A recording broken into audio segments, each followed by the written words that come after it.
মুর্শিদাবাদ ইউনিভার্সিটির ছাত্রছাত্রীদের দাবি যে কোনোভাবেই তারা মর্নিং সেশন বন্ধ হতে দেবে না। কারণ হচ্ছে দূর দূরান্তের ছাত্রছাত্রীরা যেমন এই মুর্শিদাবাদ ইউনিভার্সিটিতে মর্নিং সেশনে পড়তে আসবে, তেমনি যারা দিনের বেলায় কাজ করে তাদের ক্ষেত্রেও সুবিধা হয় মর্নিং সেশনে পড়ার জন্য। যার ফলে এই আন্দোলন দীর্ঘদিন ধরেই চলছে এবং এই আন্দোলনের জেরে আজকে মুর্শিদাবাদ ইউনিভার্সিটির যিনি ভিসি রয়েছেন তিনি আশ্বস্ত করেছেন ছাত্রছাত্রীদের যে কোনোভাবেই ছাত্রছাত্রীরা বিতাড়িত হবে না, অর্থাৎ যে সমস্ত ছাত্রছাত্রীরা ভর্তি হবে তারা সকলেই সিট পাবে, আসন সংখ্যাও কমবে না। সেক্ষেত্রে এক্সটেনশন হতে পারে মর্নিং সেশন। পাশাপাশি 5টি সাবজেক্ট যেটা বন্ধ রাখার কথা উঠছিল, অভিযোগ উঠছিল, সেই 5টি সাবজেক্ট অবিলম্বে চালু হবে বলে জানাচ্ছেন বিশ্ববিদ্যালয় কর্তৃপক্ষ।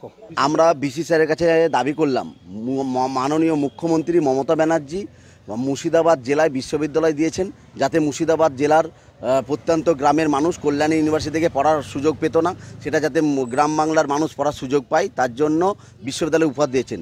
কিন্তু আমরা বিশ্ববিদ্যালয় হওয়ার পরে দেখলাম কি বিশ্ববিদ্যালয়ের কর্তৃপক্ষ যিনি দায়িত্বে আছেন যারা তারা মর্নিং সেকশনটাকে তুলে দিতে চাইছে। তাতে মুর্শিদাবাদ জেলার ছাত্রছাত্রীরা বঞ্চিত হবে পড়াশোনা থেকে, সিট ক্যাপাসিটি কমিয়ে দিচ্ছে, যাতে আমাদের মুর্শিদাবাদের ছাত্রছাত্রীরা ভর্তি হতে পারবে না।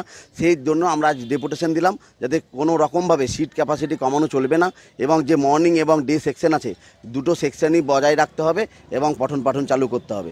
কোনো স্টুডেন্ট কোনোভাবেই বঞ্চিত হবে না। আগের যেমন সিট ম্যাট্রিক্স ছিল আমরা সেরকমই রেখেছি, কোনো কিছু কমেনি। কিন্তু কদিন আগেই শুনছিলাম কেউ বলছে সিট কমবে ইত্যাদি, কিন্তু আমরা সব কিছু we have taken care of. দুটো মেনলি, একটা হচ্ছে মর্নিং আর ডে দুটোই চালু রাখতে হবে, আর একটা হচ্ছে যে ইনটেক ক্যাপাসিটি যেটা ছিল ওটাই রাখতে হবে। আপনারা তো বারবার বলে আসছেন যে অ্যাপ্রুভাল নেই, যার ফলে মর্নিং আমরা করে নিয়েছি। আমরা না মর্নিংয়ের না, যেটা ওই 5টা সাবজেক্টের ছিল না ওটা আমরা করিয়ে নিচ্ছি। 5টা সাবজেক্ট চালু হবে? হ্যাঁ, সব চালু হবে। ক্যামেরায় অপূর্বর সঙ্গে কল্যাণ, আমার শহর বহরমপুর, কলকাতা টিভি।